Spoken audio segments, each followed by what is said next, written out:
godaan para wanita tersebut, ya Allah, aku akan condong kepada mereka dan aku termasuk orang jahil. Maksudnya aku terjerumus dalam maksiat. Ya. Allah berfirman, "Innamat taubatu 'ala Allah lil ladzina ya'maluna su'a bijahalatin." Sungguhnya taubat itu hanya Allah berikan kepada orang yang melakukan keburukan dengan kejahilan. Karena setiap orang maksiat pasti jahil. Kenapa setiap orang maksiat disebut jahil? Karena dia mengutamakan kenikmatan yang sedikit dan tidak sempurna ini dengan merelakan kenikmatan yang banyak yang sempurna abadi. Kalau kita merenungkan ini saja, satu dampak emas ini kita harusnya berhenti. Saya melakukan maksiat setengah jam, 1 jam, 2 jam. Dengan musik 1 jam, 2 jam. Nonton film 1 jam, 2 jam. Besok lagi nonton lagi. Ini kalau digantikan untuk ketaatan luar biasa. Dan terhalangi dari ketaatan-ketaatan selanjutnya. Terhalangi dari ketaatan-ketaatan selanjutnya. Yang setiap ketaatan lebih baik bagi dunia dan seisinya. Maka jelaslah orang yang maksiat itu orang yang jahil. Ingin merasakan kenikmatan yang semu, yang sebentar, yang sirna dan fana. Dengan mengorbankan kenikmatan yang banyak, yang abadi dan sempurna. Taib, kita lanjutkan. Wa minha, di antara dampak maksiat. Annal ma'asi tuqassirul umr. Wa tamhaqu barakatahu wala budda. Sungguhnya maksiat itu mengurangi umur dan akan menghilangkan keberkahan umur, dan pasti demikian, pasti kata Ibnu Qayyim, wala budda, pasti. Mau tidak mau maksiat mengurangi umur dan menghilangkan keberkahan umur. Fa innal birra kama yazidu fil umr fal fujur yuqassirul umur. Demikian maka Ibnu Qayyim berdalil lagi dengan mafhum mukhalafah. Mafhum mukhalafah. Kata beliau, sebagaimana kebajikan menambah umur, maka kefajiran mengurangi umur. Kok bisa demikian? Kata beliau, wasirul mas'alati, rahasianya saya mengucapkan demikian, mas, permasalahan ini, anna umral insani muddatu hayatihi, karena umur manusia itu apa? Yaitu adalah masa kehidupannya. Wala hayata lahu illa bi ikbalihi ala rabbih, dan tidak ada kehidupan baginya yang sungguhnya kecuali dia semangat menuju Rabbnya, wa tana'um bihubbihi wa dzikrihi, dan dia merasa berlezat-lezat dengan mencintai Allah dan mengingat Allah, wa ithari mardatihi, dan mendahulukan keridhaan Allah daripada yang lainnya. Itulah kehidupan yang sungguhnya. Sini Ibnu Qayyim ingin menjelaskan di antara dampak buruk maksiat mengurangi umur. Beliau berdalil dengan mafhum khalafah, karena dalil menunjukkan orang berbuat baik menambah umur. Di antaranya firman Allah Subhanahu wa taala seperti hadis Nabi sallallahu alaihi wasallam, wa man ahabba an yubsata lahu fi rizqi wa yunsa'a fi athari falyasil rahimah. Siapa yang ingin dilapangkan rezekinya, dipanjangkan umurnya, maka hendaknya dia menyambung silaturahmi, ya. Ini adalah ketaatan yang bisa menambah umur seseorang.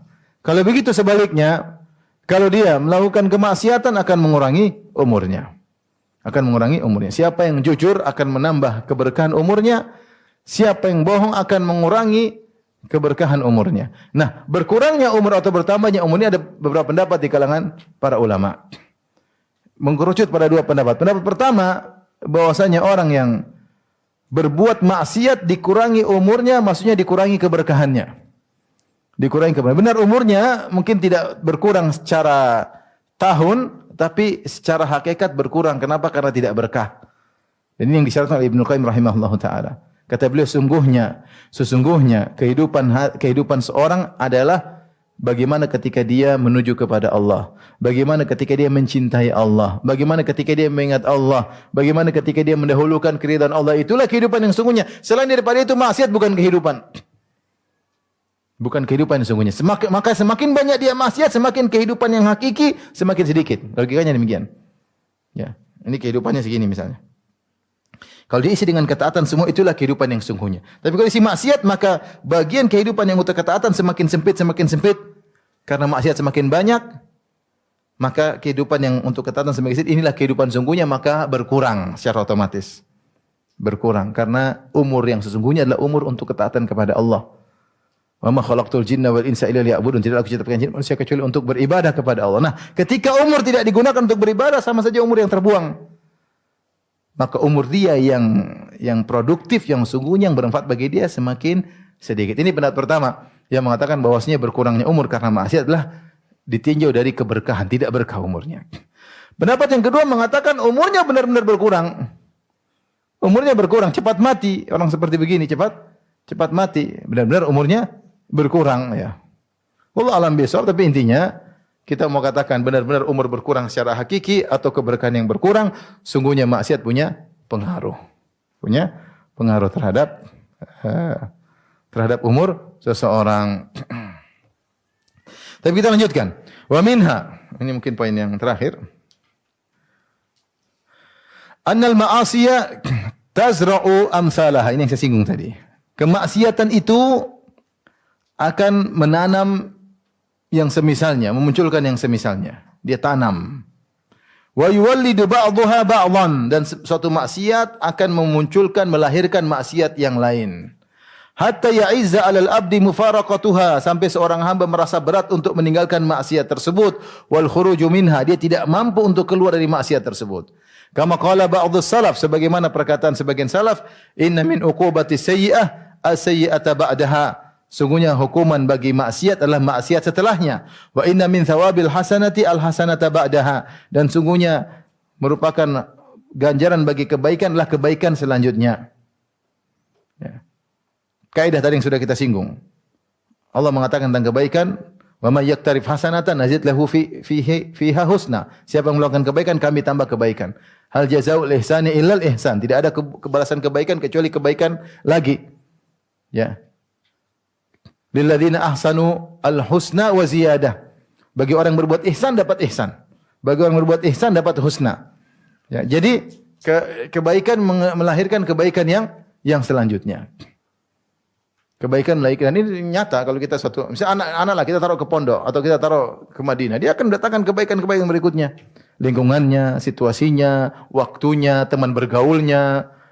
Kebaikan terus dia dapatkan. Kenapa dia diawali dengan satu kebaikan berdampak pada kebaikan-kebaikan yang lain. Sebaliknya, di antara hukuman kemaksiatan adalah kemaksiatan selanjutnya. Ya. Semakana akibatal ladzina asa'us su'a, kata Allah Subhanahu wa taala dalam surat Rum dari ayat 10. Kata Allah Subhanahu wa taala, kemudian hukuman bagi orang yang bermaksiatlah dosa yang selanjutnya. Kata Allah, falamma zagu azagallahu qulubahum. Tatkala mereka menyimpang, Allah simpangkan lagi hati mereka. Ini bahaya. Tatkala menyimpang, Allah simpangkan lagi hati mereka. Allah juga berfirman, wa nuqallibu afidatahum absarahum kama lam yu'minu bihi awwala marrah wa nadharuhum fi tughyanihim ya'mahun. Kami palingkan hati mereka dan palingkan mata mereka. Kenapa? Dari kebaikan kenapa dipalingkan? Kama lam yu'minu bihi awwala marrah, karena di awal mereka tidak beriman. Ketika mereka tidak beriman di awal, mendahulukan hawa nafsu, selanjutnya mereka dipalingkan dulu. Di dosa mendatangkan dosa-dosa yang lain. Ibarat seorang masuk dalam kubangan. Kubangan isinya berbagai macam comberan kotoran ini, dia pasti menyentuh seluruhnya. Dari satu comberan berikutnya kotoran. Demikianlah kalau orang sudah beriman dengan maksiat, maka maksiat akan memanggil teman-temannya. Ayo, orang ini lagi bermaksiat. Lihatlah orang yang bermaksiat dari bernyanyi, pemusik, akhirnya selanjutnya kepada khamar, mabuk. Kepada khamar, kemudian narkoba. Dan narkoba kemudian apa? Zina. Dan demikian. Kemudian kadang-kadang bunuh diri. Sebagai maksiat. Satu maksiat terbawa kepada maksiat yang lainnya. Kepada maksiat yang lainnya. Waliyadzubillah ya. Oleh karenanya hati-hati. Saya sebutin dalilnya tadi bahwasanya kemaksiatan. Adapun orang berbuat kebaikan, datang kebaikan yang lainnya. Ya. Wa man yaqtarif hasanatan nazid lahu fiha husna. Siapa yang buat kebaikan, kami tambahkan bagi dia kebaikan yang lainnya. Kata Allah Subhanahu wa taala, wa man yu'min billahi yahdi qalbah. Siapa yang beriman kepada Allah, kami beri petunjuk kepada hatinya. Jadi kebaikan disusul dengan kebaikan yang lain. Makanya ibu-ibu jangan coba-coba bikin maksiat. Itu maksiat tidak berhenti di situ saja. Seandainya maksiat selesai tidak ada temannya, mungkin lebih mending. Hampir tidak ada maksiat berhenti di situ, enggak ada. Lanjut. Masuk dunia maya, mulai satu lihat ini, oh ketemu teman lama, kemudian bernostalgia kemaksiatan. Dulu ini pacar saya, oh ini pacar kedua saya, pacar ketujuh saya. Mulai macam-macam, mulai ini. Oh, dulu nostalgia kita dengar musik, nonton film apa, terus begitu. Terus. Seandainya cuma berhenti satu maksiat masih mending. Namun kenyataannya tidak demikian. Kenyataannya seorang terjerumus masalah maksiat berlanjut pada maksiat berikutnya. Karena demikianlah kaidah yang disebutkan oleh para salaf. Ketika dia sudah terjebak dalam kubangan maksiat, dia sulit untuk meninggalkannya. Ya. Alam tara anna arsalna syayatina 'alal kafirina ta'uzzuhum azza. Kata Allah, tidakkah kau lihat bagaimana kami kirim setan-setan kepada penolong-penolong pada pelaku maksiat, ta'uzzum dimotivasi, ayo. Kalau sudah maksiat sudah susah meninggalkannya. Sudah kecanduan sudah susah. Apa kata syaitan, iblis berjanji di depan Allah Subhanahu wa taala? Ya. Wala uzayyinana lahum fil ardi. Sungguh aku akan menghiasi maksiat kepada anak Adam di atas muka bumi. Kata para ulama yang menafsirkan ayat ini, yaitu aku akan buat dia gelisah kalau tidak bermaksiat. Gelisah kalau tidak bermaksiat. Harus bermaksiat. Maka jangan coba-coba ibu. Kalau bermaksiat langsung istighfar. Astagfirullah. Sekarang maksiat di mana-mana. Tidak pandang bulu. Muda, tua, sudah berkeluarga, belum berkeluarga, muda, kakek, nenek, semuanya bisa kena maksiat. Baik. Kemudian kata Ibnu Qayyim, "Wala yazalul abdu yu'ani ta'ata wa ya'lafuha wa yuhibbuha wa yu'thiruha hatta yursilallahu subhanahu wa ta'ala bi rahmati 'alal malaikata ta'uzzuhu ilaiha azza." Senantiasa seorang hamba berusaha untuk taat. Mungkin berat bagi dia, tapi dia paksa. Yu'ani itu dia merasa berat. Untuk bangun subuh, untuk pergi ke masjid dia lawan. Dia untuk puasa sunnah, dia berusaha sampai dia sudah jadi biasa dengan ketaatan tersebut. Malah dia mencintai ketaatan tersebut. Kalau dia tidak lakukan dia merasa kurang. Bahkan dia mendahulukan ketaatan tersebut daripada yang lainnya. Sampai akhirnya Allah dengan kasih sayangnya mengirim malaikat untuk menguatkan dia. Saya bisa jadi kalau dia tidak salat malam tiba-tiba dia terjaga. Tiba-tiba dia terbangun. Entah sebab seperti kaget atau bangun waktunya salat malam. Bisa jadi malaikat yang bangunkan. Tiba-tiba dia sudah biasa bersedekah, tiba-tiba dia lupa kesibukan, tiba-tiba kamu belum bersedekah minggu ini. Tiba-tiba ditegur.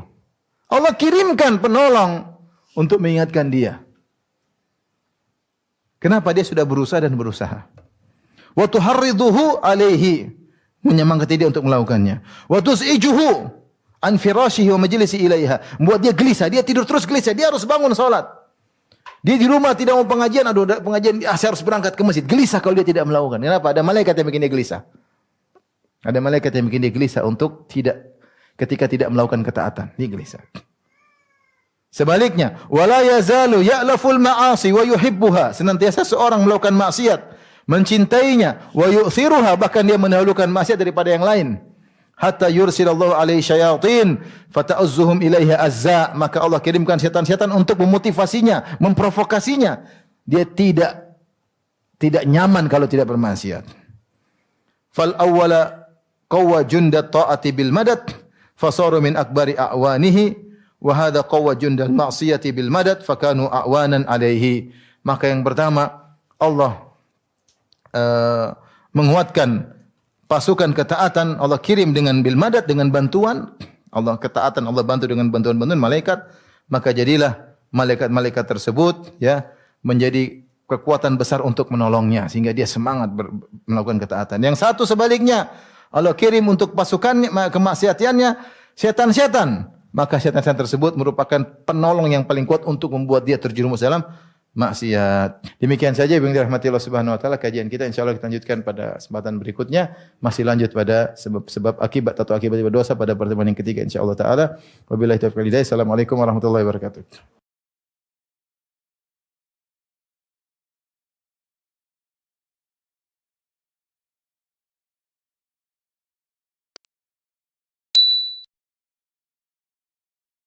Bismillahirrahmanirrahim. Assalamualaikum warahmatullahi wabarakatuh.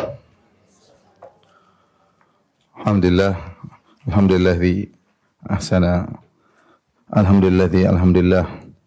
Segala puji dan syukur kita panjatkan kepada Allah Subhanahu wa taala atas nikmat dan karunia yang Allah berikan kepada kita. Salawat dan salam semoga tercurahkan kepada junjungan kita Nabi Muhammad sallallahu alaihi wasallam dan juga kepada keluarganya serta seluruh sahabat beliau tanpa terkecuali. Sebelum saya mulai, saya mengaturkan terima kasih yang banyak pada Bu Lurah yang perhatian terhadap warga di sini. Semoga perhatian Bu Lurah diberi ganjaran besar oleh Allah Subhanahu wa taala. Ikhwan dan akhwat yang dirahmati Allah Subhanahu wa taala, kita lanjutkan bahasan kita dari kitab Mukhtasar Ad-Da' wad Dawa Kita masih pada dampak-dampak dan akibat bermaksiat, membangkang terhadap perintah Allah Subhanahu wa taala dan melanggar larangan Allah. Kata Imam Ibnu Qayyim rahimahullahu taala, "Wa minha wa huwa min akhwafiha 'alal 'abdi." Di antara dampak maksiat yang paling berbahaya kepada seorang hamba, annaha tud'iful qalba an iradatihi. Maksiat tersebut menjadikan hati lemah untuk menginginkan kebaikan. Jadi hatinya punya sifat condong untuk ingin kebaikan, gara-gara dia maksiat, keinginan tersebut melemah. Fataqwa iradatul ma'siyah. Sebaliknya, kecondongan untuk bermaksiat semakin tinggi. Semakin tinggi. Ya, karena hati tersebut sudah merasa nyaman dengan maksiat. Yang tadinya punya secara fitrah ingin kebaikan, sekarang fitrah tersebut mulai berkurang. Mulailah hati condong kepada maksiat. Wa tad'ufu iradatu taubati syai'an fa syai'an. Maka keinginan hati untuk bertobat pun melemah sedikit demi sedikit. Ila an tansalikha min qalbihi iradatu taubati bil kulliyah, sampai akhirnya hatinya tidak lagi ada keinginan untuk bertobat sama sekali.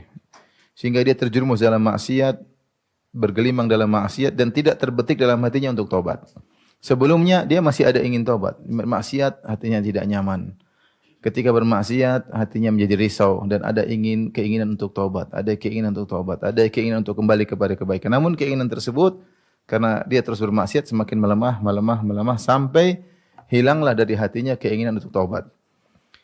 Falau mata nisfuhu lama taba ila Allah. Kalau seandainya hati itu mati setengah saja, maka dia tidak akan bertobat kepada Allah Subhanahu wa taala. Apalagi kalau mati seluruhnya. Fayati minal istighfari wa taubatil kadzdzabina bil lisani bi syai'in katsir.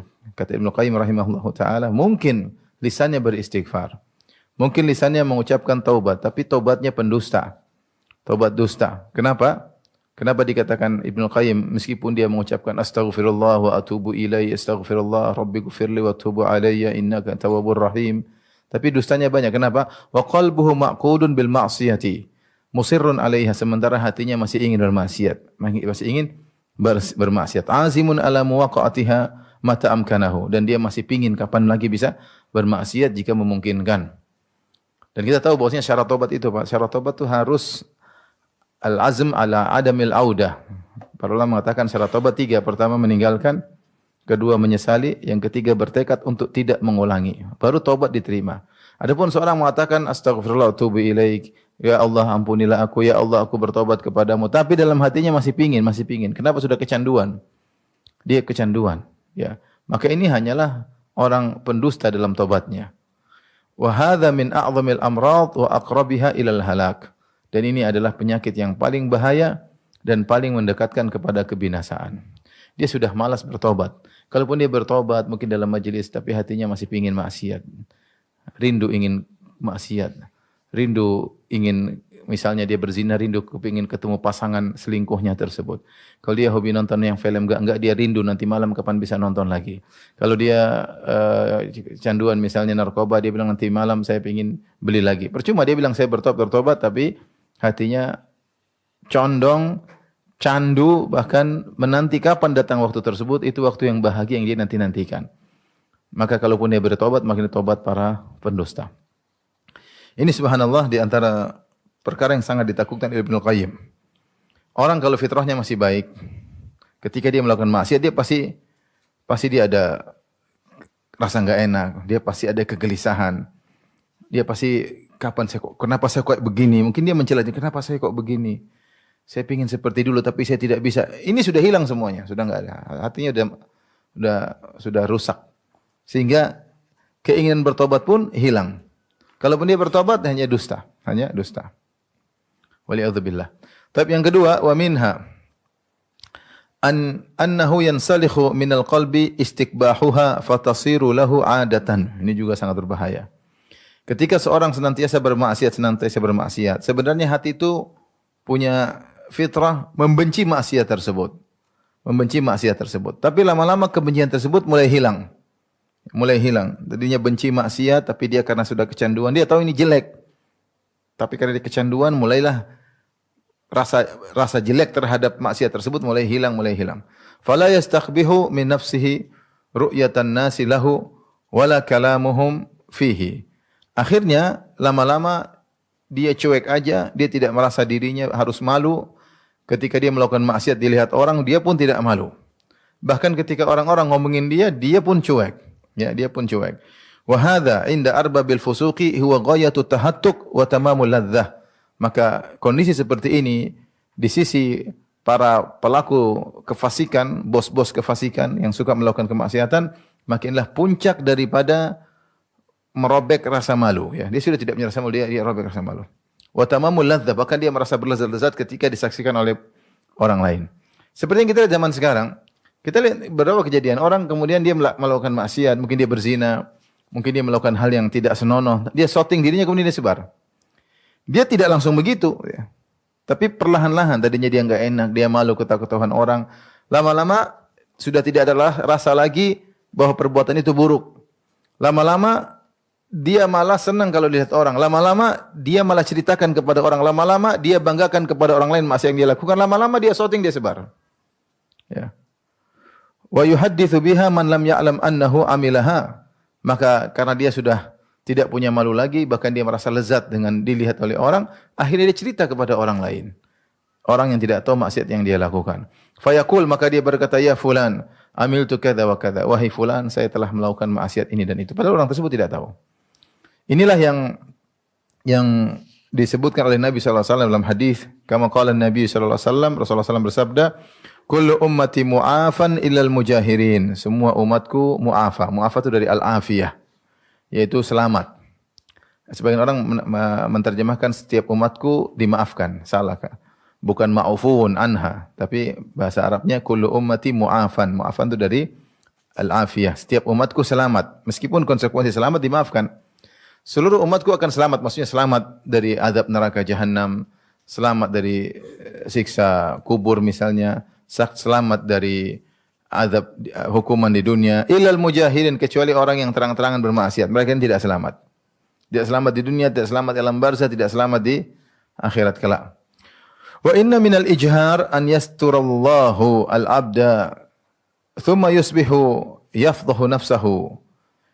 Hukum asal namanya mujaharah itu apa? Melakukan maksiat terang-terangan seperti tadi. Dia melakukan maksiat kemudian live shooting apa yang dia sedang lakukan. Dia minum khamar kemudian dia shooting, dia sebarin di grup-grup atau dia sebarkan di media medsos. Ini namanya mujaharah, terang-terangan. Tetapi ternyata di antara bentuk terang-terangan ada juga yang Nabi ajar, yang Nabi jelaskan, yaitu seorang melakukan maksiat, Allah tutup maksiatnya, mungkin dia di kamar sendirian, mungkin dia lagi di luar negeri, mungkin dia lagi di mana. Malam hari dia bermaksiat sendirian. Tsumma yusbihu, kemudian di subuh hari, yafdahu nafsahu, ternyata dia mempermalukan dirinya, wa yaqulu, dia cerita sama orang, ya fulan amiltu yauma kadza wa kadza kadza wa kadza. Wahai fulan, sungguhnya saya pernah di hari ini, di hari itu, waktu ini, waktu saya melakukan gini-gini. Fayahtiku nafsahu, maka dia rabek tirai rasa malu dirinya, wa qad bata yasturuhu rabbuhu, padahal tadi malam Allah telah menutup aibnya, dia bongkar sendiri. Ini di antara dampak maksiat yang sangat buruk, yang tadinya benci kepada kemaksiatan akhirnya hilang rasa kebencian tersebut. Yang tadinya rasa malu, akhirnya rasa malu tersebut hilang. Ya. Dan itu tahap demi tahap, ya, demi tahap. Makanya kalau kita lihat ada orang yang nekat misalnya minum khamar terang-terangan, buka aurat, joget-joget, memamerkan keindahan tubuhnya, itu tidak langsung begitu, ya. Tapi dia ada tahapan. Tahapan mulai rasa malu dicabut sedikit demi sedikit, sedikit demi sedikit, sedikit demi sedikit. Mulai hilang rasa malunya. Mulai pamer di depan 1, 2 orang, 3 orang, akhirnya ribuan orang, akhirnya tidak punya rasa malu sama sekali. Orang ngomongin dia cuek aja, ketawa-ketawa. Itu orang zina dengan cuek-cuek aja.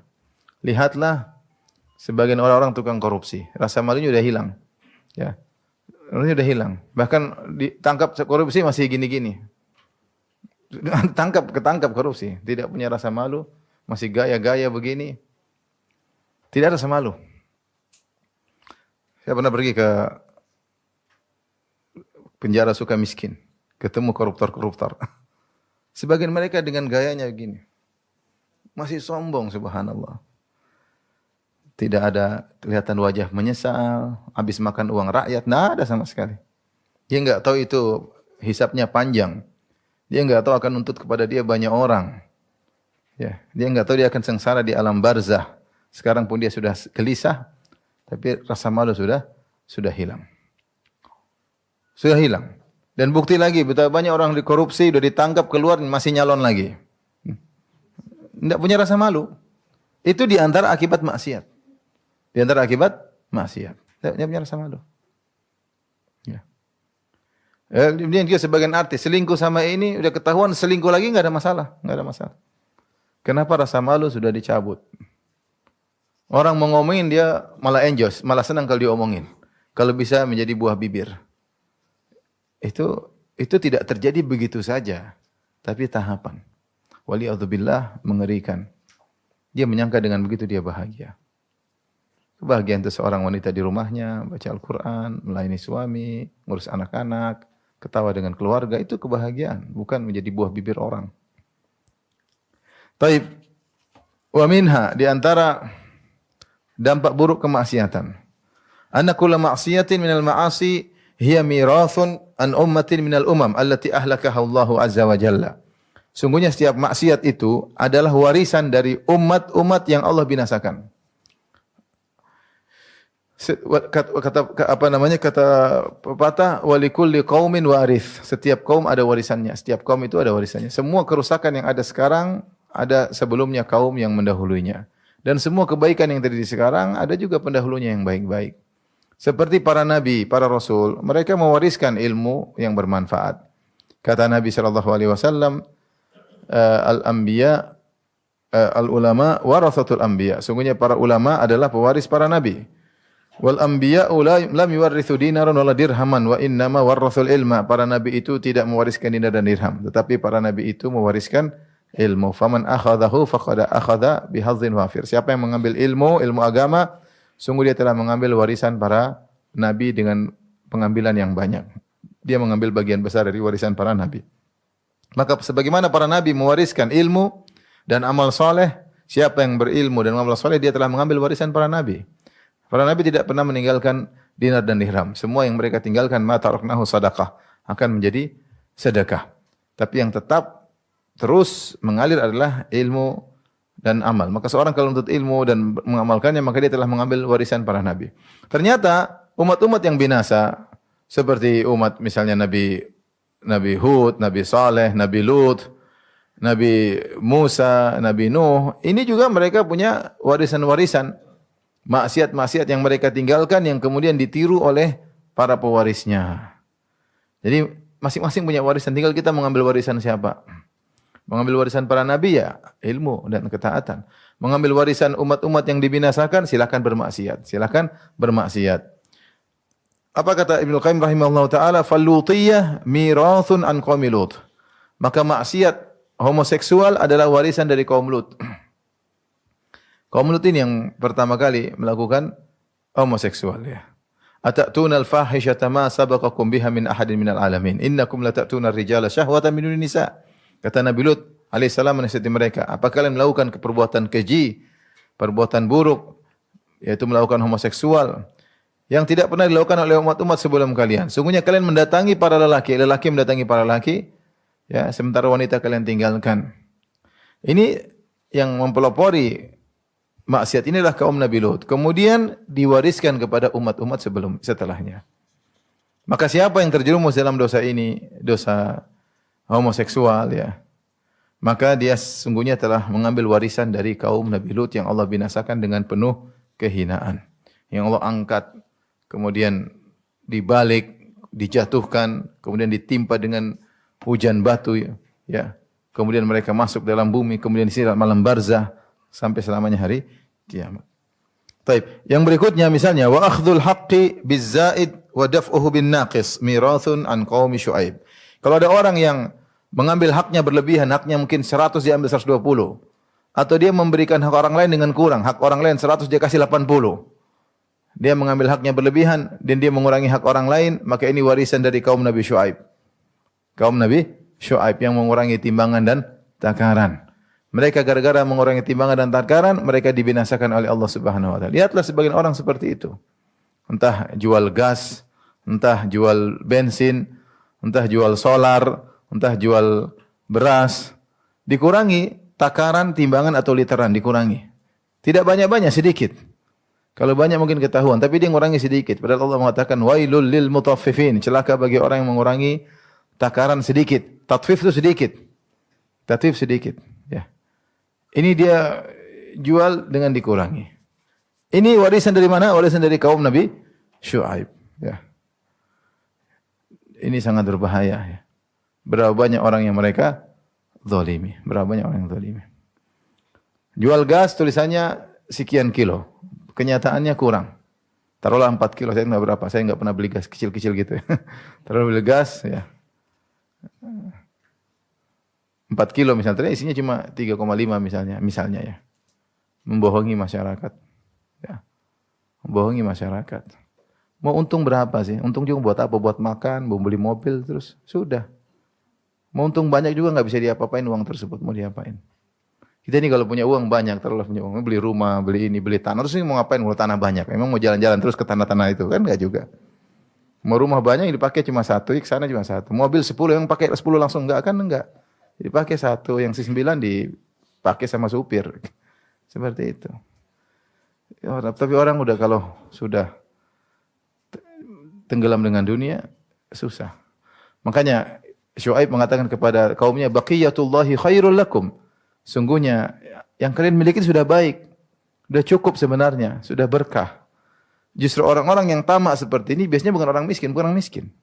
Kalau orang miskin mungkin uzur lah, dia bohong supaya bisa makan. Ini bukan, dia udah kekenyangan sebenarnya. Tapi dia bohong ngurangi takaran, bukan orang miskin, sudah berlebihan.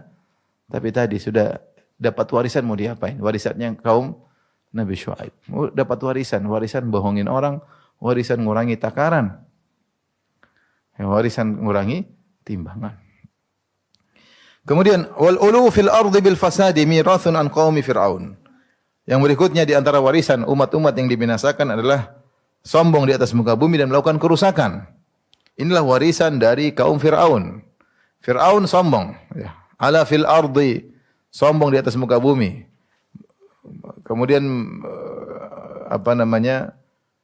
menyiksa sebagian suku, sebagian manusia dia siksa, sombong, angkuh, mentang-mentang karena memiliki kekuasaan, karena memiliki kehebatan, maka dia pun menyiksa orang-orang yang susah, semena-mena.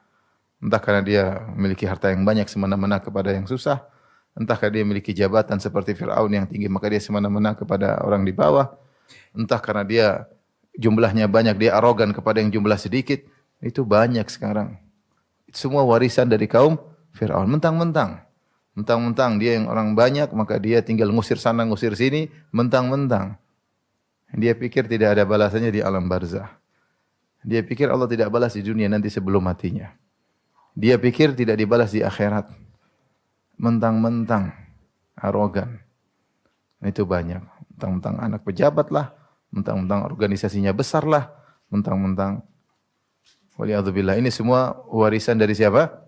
Kaum Fir'aun. Ya. Sombong dan angkuh. Sombong dengan jabatannya, sombong dengan sukunya, sombong dengan nasabnya, sombong dengan organisasinya, sombong dengan jabatannya. Mau sampai kapan sombong? Ada waktunya kesombongan semua tersebut harus ditinggalkan. Kemudian ada tinggal hisab. Tinggal hisab. Sama, ya.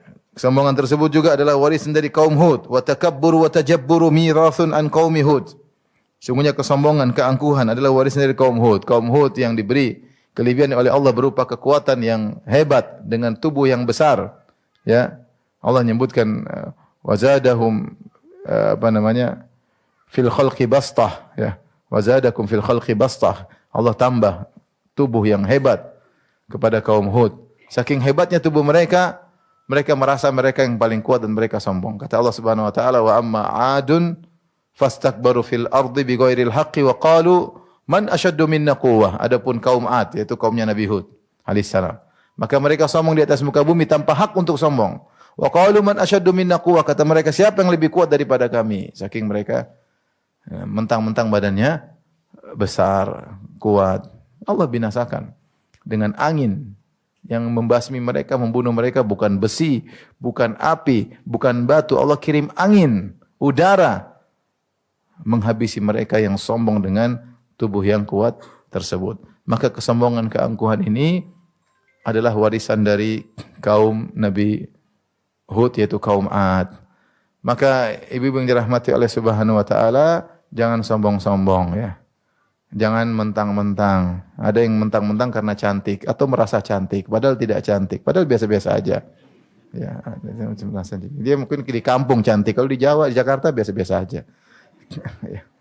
Ada yang mungkin mentang-mentang gara-gara mungkin punya mobil, baru beli mobil baru, cuma berapa 500 juta. Di Jakarta banyak orang mobilnya miliaran. Cuma karena di kampung dia sombong. Biasa. Ya, harus naik mobilnya begini. Kalau naik sepeda memang harus tawadhu, naik sepeda itu mobil. Baru beli tas baru harganya 30 juta sudah sombong ke sana ke sini. Ya. Di sana di Jakarta orang punya tas sampai miliaran. Lebih bodoh lagi daripada ibu yang di sini. Beli tas miliar-miliar goblok. Jadi hati-hati, sombongan itu ya itu warisan dari umat kaum Ad yang pernah dibinasakan oleh Allah Subhanahu wa taala. Rasulullah sebutkan ada orang dibinasakan gara-gara sombong dengan bajunya. Bainama rajulun yamshi wa alaihi hullatani. Ada seorang laki berjalan, dia pakai dua baju bawahan sama atasan yang indah. Dan dia sombong dengan bajunya tersebut. Dia sombong ujub dengan bajunya tersebut. Idh khasafa bihillahul ard fahuwa yatajaljalu fiha ila qiyamis sa'a. Atau kama qala Nabi sallallahu alaihi wasallam. Ketika dia tengah-tengah sombong, tiba-tiba Allah benamkan dia dalam bumi. Kemudian dia digoncang oleh Allah sampai hari kiamat. Ini ada orang dibinasakan gara-gara sombong, gara-gara baju. Jadi sombong, sebab sombong itu banyak ibu-ibu. Karena cantik sombong, karena bajunya mahal juga apa? Sombong, karena mobilnya bagus juga apa? Sombong, karena suaminya ganteng juga apa? Sombong, tapi nggak ada di sini yang sombong gara-gara itu. Sombong karena banyak orang sombong. Gara-gara punya jabatan. Saya sudah sampaikan Nabi Yusuf alaihissalam. Nabi Yusuf alaihissalam ketika di penjara, orang-orang penjara mengatakan, Inna naraka minal muhsinin. Sungguhnya engkau itu termasuk orang yang baik. Ketika di penjara.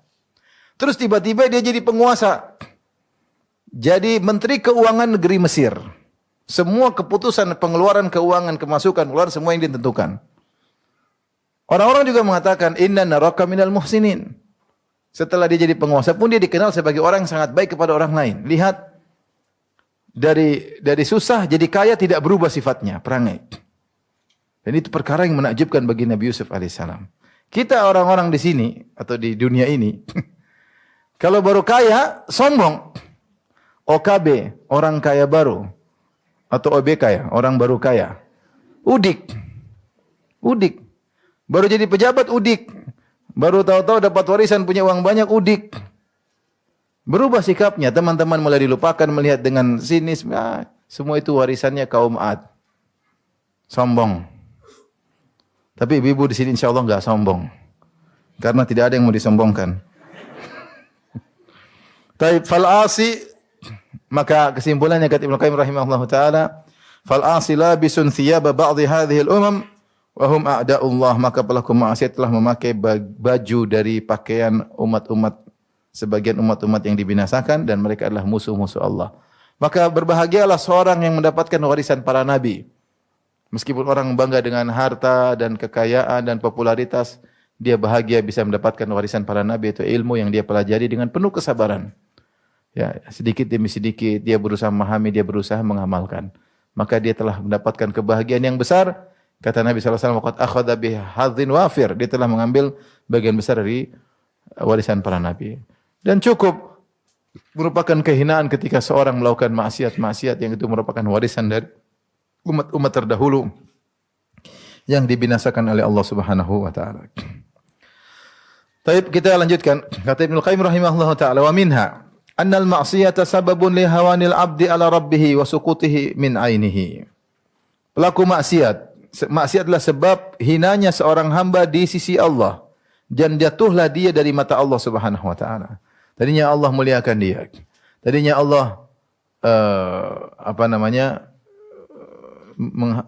memuliakan dia. Tapi kalau dia bermaksiat maka dia hina, rendah. Ya.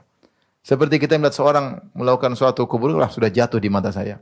Demikian juga walillahil matsalul a'la, demikian di sisi Allah Subhanahu wa taala. Seorang yang melakukan maksiat, maka dia semakin hina di hadapan Allah, tidak ada nilainya di hadapan Allah, jatuh dari pandangan Allah Subhanahu wa taala. Qala Hasan al-Basri berkata, hanu alaihi fa asauhu. Mereka hina di hadapan Allah, makanya mereka bermaksiat kepada Allah. Walau azzu alaihi la asamahum. Kalau mereka mulia di sisi Allah, Allah akan jaga. Allah akan jaga dia, maksiat Allah jaga. Ya, seperti tadi pagi sudah kita bahas bagaimana Allah menyelamatkan Nabi Yusuf alaihissalam. Kata Allah, "Kadzalika linasrifa anhu su'a wal fahsya innahu min ibadinal mukhlasin."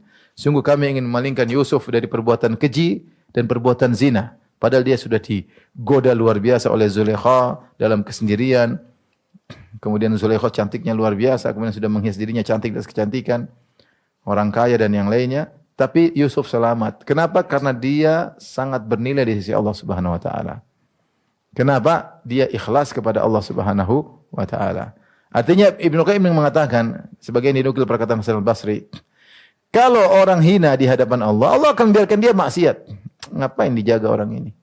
Maksiat semakin menumpuk-numpuk dosa. Tapi kalau orang mulia di sisi Allah, Allah akan jaga. Allah akan jaga. Kalaupun dia terjerumus, dia akan segera bertobat kepada. Berarti dia dimuliakan oleh Allah, disayang oleh Allah. Maka siapa yang bermaksiat, maksiatlah sebab hinanya, jatuhnya seorang hamba dari pandangan Rabb-nya. Makanya ibu-ibu yang sudah rajin baca Quran, rajin ngaji, jangan bermaksiat. Ibu-ibu jadi hina di hadapan Allah. Kalau sudah hina ditinggalkan oleh Allah, kalau ditinggalkan oleh Allah, hidup ini susah. Mau kaya, mau cantik, susah. Hati gelisah. Maka kalau ingin tetap merasa dekat dengan Allah, dimuliakan oleh Allah, kalau maksiat segera bertobat. Ya, segera bertobat. Kurangi maksiat, ya. Hati-hati jangan nonton sembarangan. Jangan gibah sembarangan, ya. Jangan jelek-jelekin orang, ya. Jangan merendahkan orang, apalagi merendahkan suami. Enggak boleh. Wa idza hanal 'abdu 'ala Allah lam yukrimhu ahadun. Kata Ibnu Qayyim, jika hamba sudah hina di hadapan Allah, maka tidak seorang pun akan memuliakan dia. Berarti ini perkataan yang perlu kita renungkan. Kata beliau, kalau seorang sudah hina di hadapan Allah, tidak ada yang memuliakan dia. Kama qala Allah Ta'ala, sebagai firman Allah Subhanahu wa taala, "Wa man yuhinillahu fama lahu min mukrim." Siapa yang Allah hinakan, maka tidak ada yang memuliakan dia. Wa in 'azzamahumun nasu fi adh-dhahir li hajatin ilaihim aw khaufan min syarrihim fahum fi qulubihim akhqaru syai'in wa ahwanuhu. Meskipun orang-orang mungkin mengagungkan dia secara zahir, dia diagungkan oleh orang-orang. Kenapa? Karena orang-orang itu butuh sama dia. Butuh, ada keperluan dunia. Atau karena takut dizalimi sama dia, maka mereka menghormati, mereka ini hormat semua. Kenapa? Ada kebutuhan, keperluan dunia semua. Bukan karena zat dia mulia, bukan. Tapi dia diagungkan karena ada keperluan atau takut dizalimi. Padahal dalam hati masyarakat itu hina. Masyarakat ini orang hina. Cuma karena ada keperluan makanya diagung-agungkan.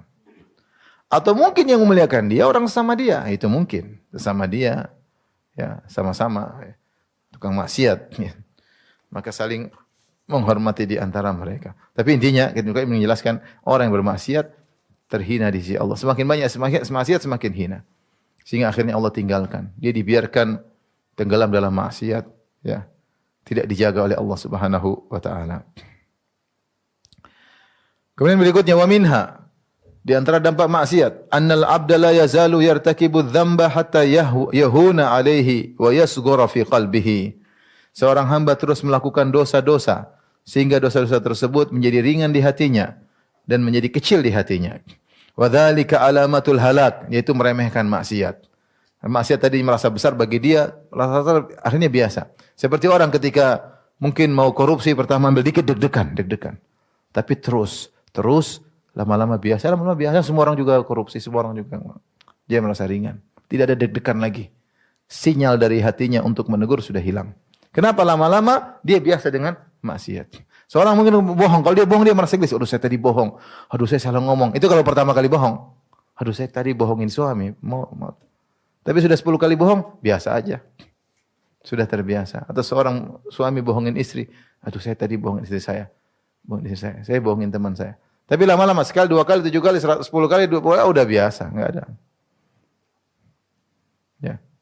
Dan ini adalah tanda kebinasaan kata Ibnu Qayyim rahimahullah taala. Fa inna dzamba, perhatikan kaidah. Fa inna dzamba kullama saghara fi ainil abdi azuma indallah. Sungguhnya dosa itu kaidah. Semakin kecil di mata seseorang, maka dia semakin besar dosanya di mata Allah. Semakin diremehkan oleh seorang, semakin besar di sisi Allah Subhanahu wa taala. Ada dua orang melakukan maksiat yang sama misalnya. Sama-sama berzina misalnya, waliyadzubillah. Yang satu berzina tapi dia merasa berdosa, satu zina biasa aja. Ini dosanya lebih besar. Kenapa dosa lebih besar? Karena dia ketika melakukan maksiat dia meremehkan dosa tersebut. Semakin dia meremehkan satu dosa, maka semakin besar dosanya, hukumannya di sisi Allah Subhanahu wa taala. Waqad dzakara al-Bukhari fi sahihihi an Ibnu Mas'ud. Al-Imam Al-Bukhari telah menyebutkan athar dari Ibnu Mas'ud. Qala innal mu'mina yara dhunubahu ka'annaha fi asli jabalin yakhafu an yaqa alaih. Seorang mukmin itu melihat dosa yang dilakukan seakan-akan dia sedang di bawah gunung. Gunung di atasnya di bawah, di lereng gunung. Yakhafu an yaqa alaih, atau dia merasa dia sedang di bawah gunung, gunung setiap jatuh menimpanya. Takut kapan-kapan suatu detik saja gunung bisa jatuh menimpanya. Maka dia selalu takut dengan dosa yang dilakukan. Seorang mukmin bukan tidak berdosa. Seorang mukmin terjerumus dalam dosa, tapi dia merasa takut. Dia deg-degan, dia takut ketahuan, takut. Dia merasa takut, tidak nyaman hatinya. Wa innal fajira yara dhunubahu kadzubabin waqa'a al-anfihi faqala biha kadza fatara. Adapun orang fajir, dia lihat dosa-dosanya, dia remehkan seperti lalat yang ada di hidungnya kemudian dia gini kan, maka lalat terbang. Ya masalah kecil. Seperti lalat nempel di hidungnya kemudian dia giniin, lalat pergi, selesai. Ini selesai. Ya ini di antara dampak maksiat, akhirnya dosa-dosa tersebut dianggap ringan, perkara sepele. Sehingga dia lakukan lagi. Tapi kalau orang beriman, dia merasa besar. Apa kata Anas bin Malik radhiyallahu ta'ala anhu? Innakum la ta'maluna a'malan. Hiya adaku alaikum minasy-sya'r wa kunna ala ahdi Rasulullah sallallahu alaihi wasallam na'udduha minal mubiqat. Kata Anas bin Malik, kalian sungguh melakukan dosa-dosa yang kalian remehkan, kalian anggap lebih tipis daripada rambut, selai rambut. Ringan. Padahal kami dulu di zaman Nabi sallallahu alaihi wasallam kami menganggap dosa-dosa tersebut termasuk perkara-perkara yang membinasakan. Akibat apa? Akibat melakukan maksiat sehingga maksiat dianggap sepele. Biasa itu biasa. Bohong biasa. Suap biasa, korupsi biasa, nipu orang biasa, jadi biasa. Minta-minta enggak punya malu juga biasa, udah biasa. Baik, yang berikutnya, wa minha anna ghairahu minan nas wad dawabi ya'udu alaihi syu'mu dhunubihi. Di antara dampak buruk maksiat ternyata bukan mengenai dia saja, tapi orang-orang yang di sekitar dia, hewan juga merasakan syu'mu dhunubihi, yaitu keburukan dampak maksiat yang dilakukan. Fayahtariku huwa wa ghairuhu bi syu'mi dhunubi wa dzulm. Akhirnya yang terbakar bukan cuma dia saja, dia dan selainnya juga ikut terbakar gara-gara dosa yang dia lakukan. Kok bisa demikian? Kita bacakan. Wa qala Mujahid menjelaskan, Mujahid bin Jabar, muridnya Ibnu Abbas, seorang tabi'in rahimahullah taala. Innal bahaima tal'anu usata bani Adam. Sungguhnya hewan-hewan melaknat tukang maksiat dari kalangan anak-anak Adam. Hewan-hewan melaknat. Kenapa? Idza syaddas sanatu, ketika semakin parah musim kemarau. Wa amsakal matar, akhirnya hujan pun tidak turun. Wa taqulu hadza bi syu'mi ma'siyati bani Adam. Ini semua gara-gara anak Adam. Mereka tukang maksiat, hujan tidak turun. Yang kekurangan air bukan cuma mereka, kita juga hewan-hewan. Ini contoh. Kita juga hewan-hewan juga merasakan dampak. Contoh di keluarga ada seorang suami punya anak istri. Suaminya tukang maksiat sehingga hartanya seret, susah. Yang susah istri dan anak-anaknya. Yang susah istri dan anak-anaknya. Istri anak juga kena dampak maksiat yang dia lakukan. Ya, kena dampak. Ini terkadang seorang maksiat bukan cuma dia yang kena, tapi orang sekitarnya juga terkena dampak maksiat tersebut. Kadang orang tua bermaksiat, anaknya kena dampak. Anaknya ikut-ikutan nakal, gara-gara orang tuanya. Oleh karenanya pelaku dosa itu bukan cuma kena dia.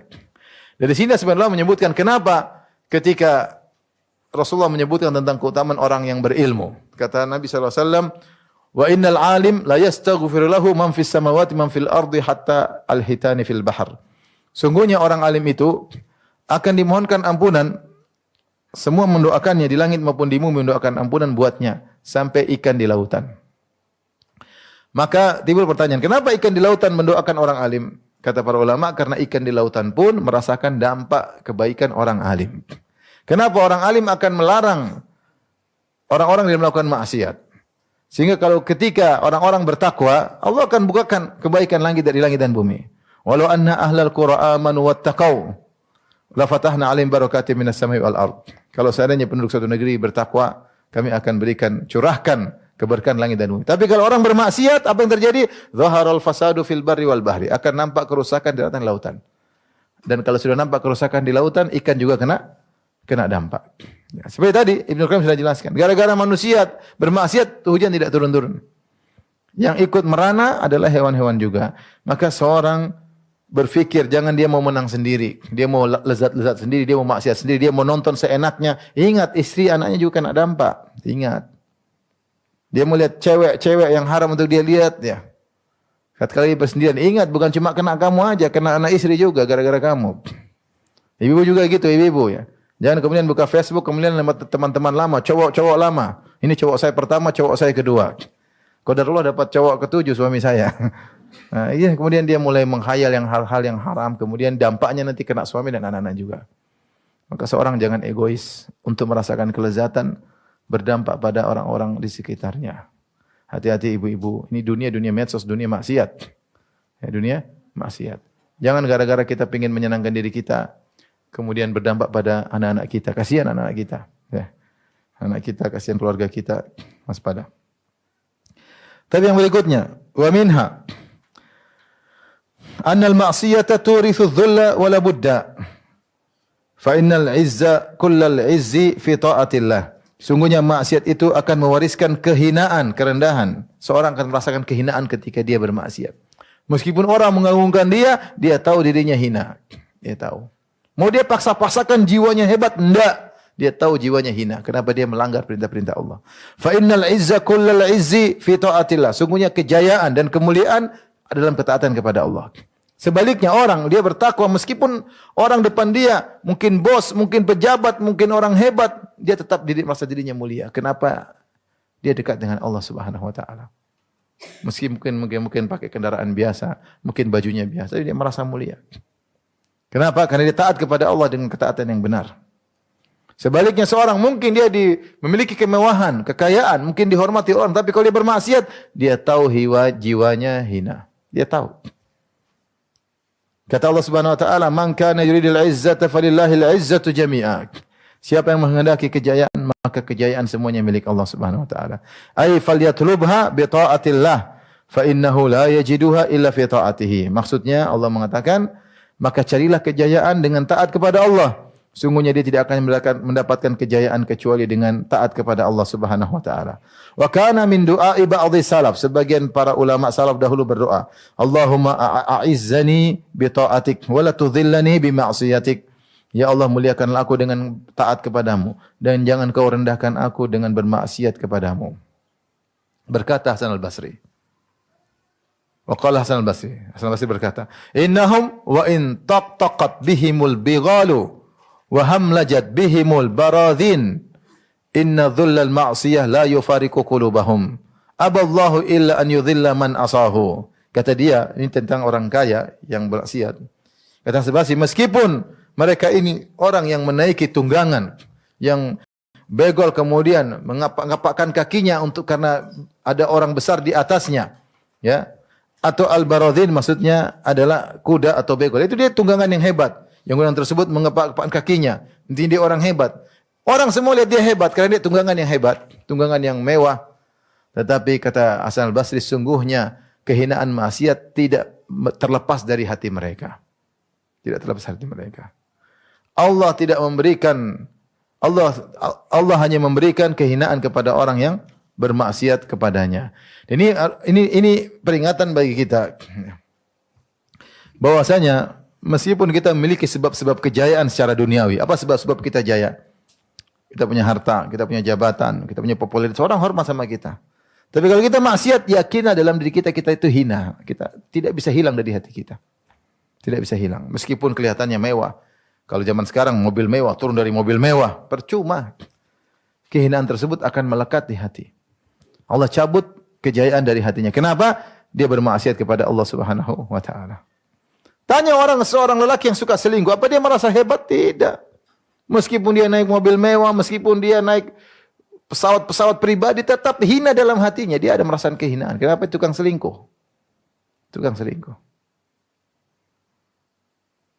Karena Allah hanya memberikan kejayaan hati kepada orang yang beriman. Wa qala Abdullah bin Mubarak, berkata Abdullah bin Mubarak, Ra'aitu dzunuba tumitul quluba wa qad yurithu dzulla idmanuha. Aku melihat dosa-dosa mematikan hati. Dan sungguhnya candu dalam berdosa menimbulkan kehinaan dalam hati. Wa tarku dzunubi hayatul qulubi. Meninggalkan dosa-dosa merupakan kehidupan bagi hati. Wa khairun li nafsika isyanuha. Yang terbaik bagi dirimu adalah membangkang dzunub. Kalau membangkang dosa, kalau dosa ingin datang kau lawan, jangan kau biarkan, jangan kau pasrah. Jangan biarkan hatimu pasrah dengan dosa. Tiba-tiba timbul keinginan untuk lihat ini, jangan ikuti. Tiba-tiba timbul keinginan untuk mendengar musik, jangan ikuti. Tiba-tiba pengen ngeklik dengar berita gibah namimah, jangan dengar, jangan ikuti. Kamu bahagia, kamu klik, kamu tidak bahagia. Kehinaan merasuk dalam diri kita. Semakin banyak kita nonton tidak benar, semakin banyak kehinaan. Jangan ikuti. Wa hal afsadad dina illa al-muluku wa ahbaru su'in wa ruhbanuha. Tidakkah yang merusak agama kecuali para raja dan para ulama-ulama yang dan ahli ibadah yang buruk. Ini di antara dampak maksiat yang berbahaya, menimbulkan kehinaan dalam diri seorang meskipun orang mengagungkannya, meskipun orang mengeluk-elukannya. Taib. Berikutnya wa minha annal ma'asiyah tufsidul aql. Sungguhnya maksiat itu merusak akal. Fa inna lil aqli nuran wal ma'siyatu tudfi'u nural aql. Sungguhnya akal itu ada cahayanya. Dan maksiat akan memadamkan cahaya akal. Wala budda, dan pasti. Wa idza tufi'a nuruhu dha'ufa wa naqusa. Kalau cahaya akal sudah dimatikan, maka lemahlah akal tersebut dan kuranglah akal tersebut. Wa qala ba'dhu salaf, sebagian salaf berkata, ma asallaha ahadun hatta yaghiba aqluhu. Tidaklah seorang bermaksiat kecuali telah hilang akalnya. Telah hilang akalnya. Ibnu Qayyim mengatakan bahwasanya orang kalau bermaksiat akalnya semakin kurang. Ya. Bagaimana tidak akalnya kurang? Dia tahu kalau dia bermaksiat ini maka banyak kebaikan yang hilang dari dia. Dia tahu kalau dia bermaksiat ini bahwasanya malaikat mencatat apa yang dia lakukan. Dia tahu kalau dia bermaksiat bahwasanya diterancam dengan neraka jahanam. Dia tahu kalau dia bermaksiat maka Allah akan balas bisa jadi hukum di dunia. Dia tahu kalau dia bermaksiat Allah bisa cabut kenikmatan yang sedang dia rasakan. Tapi dia tetap ngeyel. Berarti akalnya enggak jalan. Akalnya enggak jalan. Oleh karena kalau orang bermaksiat akalnya semakin lemah, akalnya semakin lemah. Ya. Oleh karenanya kalau ingin cerdas dalam berfikir, terutama masalah-masalah agama, luas dalam memandang, ya, maka hendaknya dia bertakwa kepada Allah. Allah akan berikan firasat kepada dia sehingga pandangannya jauh. Sehingga apa yang dia pikirkan kebaikan. Tapi kalau tidak, maka cahaya akal tersebut akan dipadamkan dengan maksiat yang dia lakukan. Dan itu benar ya. Ini kita bicara tentang penuntut ilmu aja. Penuntut ilmu, dua. Yang satu sibuk bertakwa kepada Allah, salat malam. Allah akan berikan dia kemudahan untuk mencerna, untuk mengerti tentang fikih. Bukan sekedar menghafal. Tapi yang satunya belajar tapi maksiat susah, otaknya enggak jalan. Tidak dibukakan bagi dia ilmu cakrawala ilmu. Kata Allah Subhanahu wa taala, "Wattaqullaha wa yu'allimukumullah." Bertakwalah kepada Allah, Allah akan ajarkan kepada engkau. Maka otaknya dibuat terbuka. Banyak cakrawala yang terbuka ketika dia berusaha bertakwa kepada Allah. Tapi kalau dia nuntut ilmu sambil nonton ini tertutup. Dia mungkin hanya tekstual aja, tidak terbuka cakrawalanya. Kalau dia punya ilmu juga bikin musibah, tidak berkah. Dakwah di sana bikin ribut, dakwah sini bikin ribut, sombong, angkuh, macam-macam penyakit. Maka jangan hilangkan cahaya akal dengan maksiat. Tapi yang berikutnya di antara dampak maksiat, wa minha anna dzunuba idza takatharat tubi'a ala qalbi sahibiha. Sungguhnya dosa-dosa itu jika semakin banyak maka akan menempel pada hati pelakunya, jadi noda di hati pelakunya. Fakana minal ghafilin, akhirnya dia menjadi orang yang lalai. Orang lalai sibuk dengan lalai itu lupa dari ingat Allah. Saking banyak maksiat sehingga dia lalai, mau baca Quran lalai, mau zikir lalai, mau ngaji lalai, mau bangun malam lalai. Mungkin dia tidak maksiat, tapi dia lalai. Taruhlah dia tidak bermaksiat, tapi dia terkena hukuman apa? Lalai. Senangnya pingin yang dunia-dunia melulu, senangnya pingin ke sana kemari melulu, senangnya pingin beli ini beli melulu, senangnya. Sudah, itu dia jadi orang lalai. Kenapa? Berarti ada maksiat-maksiat yang sebelumnya dia lakukan, sehingga dia dihukum oleh Allah dengan menjadi orang lalai. Ini taruhlah dia tidak bermaksiat. Taruhlah dia tidak bermaksiat saja, dia sudah banyak kerugian. Umur dia habiskan untuk perkara yang tidak ada manfaatnya. Otaknya lalai, tidak mau ingat Allah Subhanahu wa taala. Otaknya senang untuk mengingat duniawi, kesenangan duniawi. Akhirnya dia pun kalau ingat Allah hanya sedikit-sedikit. Disempat-sempatin. Tapi kalau orang yang tidak bermaksiat selalu ingat Allah. Apa yang dia mau lihat, mau melakukan sesuatu dia ingat Allah. Mau bicara dia ingat Allah. Mau bersikap dia ingat Allah. Mau ke sana dia ingat Allah. Mau ke sini dia ingat Allah. Mau bicara sama istrinya dia ingat Allah. Mau bicara sama suaminya dia ingat Allah. Mau menyikapi anak-anak dia ingat Allah. Semuanya dia ingat Allah. Tapi kalau dia tukang maksiat lalai. Lalai. Tidak dihadirkan Allah dalam benaknya. Kenapa? Dia sering bermaksiat. Pikirannya sudah selesai. Lalai zikir, lalai baca Quran, lalai waktunya habis, umurnya habis. Dan semakin lalai tersebut hatinya semakin menghitam, kata Allah Subhanahu wa taala, kama qala ba'dhu salaf fi qoulihi, sebagaimana perkataan sebagian salaf terhadap firman Allah, kalla bal rana ala qulubi ma kanu yaksibun. Maka datanglah ron dalam hati mereka, itu hitam yang telah menutupi hati akibat dosa-dosa yang mereka lakukan. Qala huwa dzambu ba'da dzambi, itu dosa yang terus-menerus. Habis dosa, dosa lagi. Ya, sebagian dalam hadis kata Rasulullah sallam, innal abda idza adnaba dzamba nuqitat fi qalbihi nuqtatun sauda. Sungguhnya seorang hamba jika melakukan dosa maka distempel pada dirinya noda hitam. Semakin tambah dosa semakin banyak noda hitamnya. Noda hitamnya. Kalau dia beristighfar maka suqila, maka berkurang noda tersebut. Tapi kalau sudah noda hitam tersebut menyeliputi hatinya, kalbunya, maka itulah ran.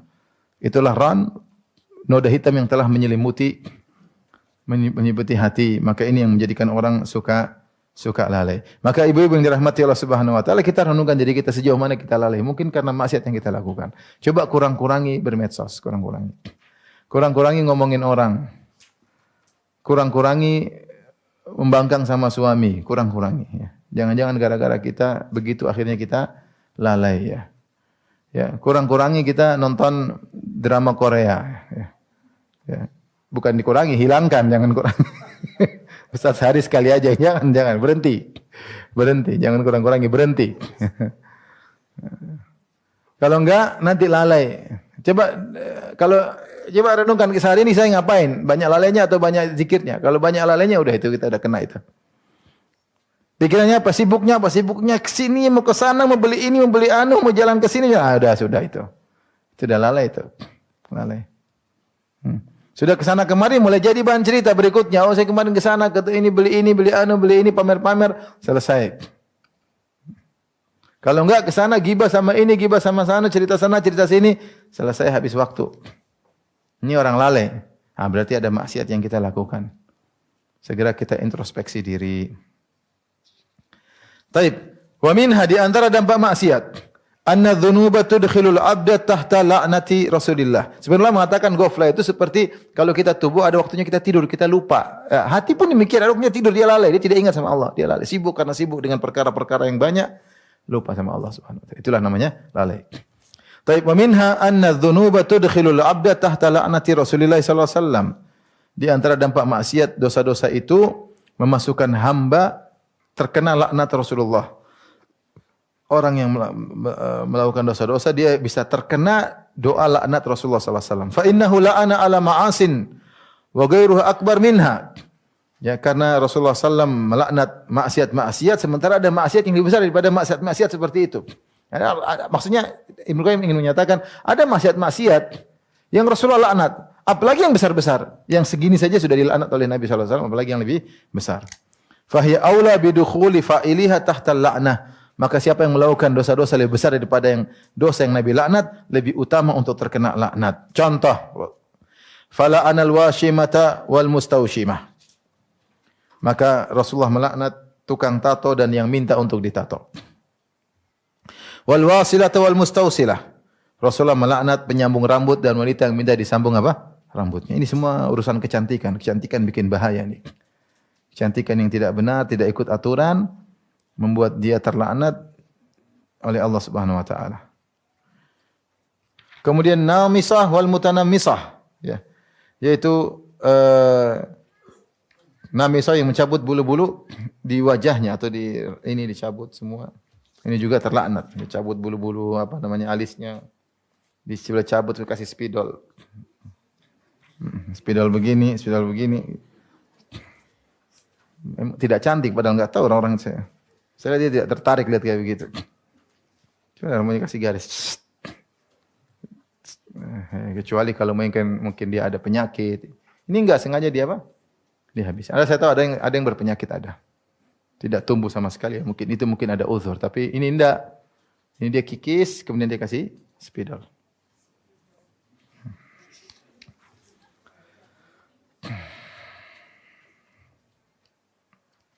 Wal wasyirah wal mustawsyirah. Al wasyirah yaitu yang mengkikir giginya kemudian ditipis-tipisin supaya kelihatan indah. Ini mungkin zaman dulu ya. Dikikir-kikir jadi kelihatan indah ya. Giginya gede-gede kelihatan indah. Untuk berhias. Ini merubah ciptaan Allah Subhanahu wa taala. Betapa banyak orang terlaknat dengan dosa-dosa seperti ini. Di antaranya wala ana akila riba wa mukilahu wa katibahu wa syahidahu. Allah melaknat atau Rasulullah SAW melaknat pemakan riba. Yang makan riba, rentenirnya, wa mukilahu yang pinjam uang dari rentenir juga kena laknat. Katibahu pencatat transaksi riba tersebut. Wa syahidahu yang menjadi saksi juga, menjadi saksi juga tercatat. Dalam riwayat dari hadis Jabir bin Abdullah qala wa hum sawa, semuanya sama. Betapa banyak yang seperti ini. Praktek riba menjadi pemberi bayaran konsumennya juga terkena laknat, notarisnya juga yang catat terkena apa? Laknat, saksinya terkena laknat, semua gara-gara akad riba. Wala anal muhallil wal muhallalahu.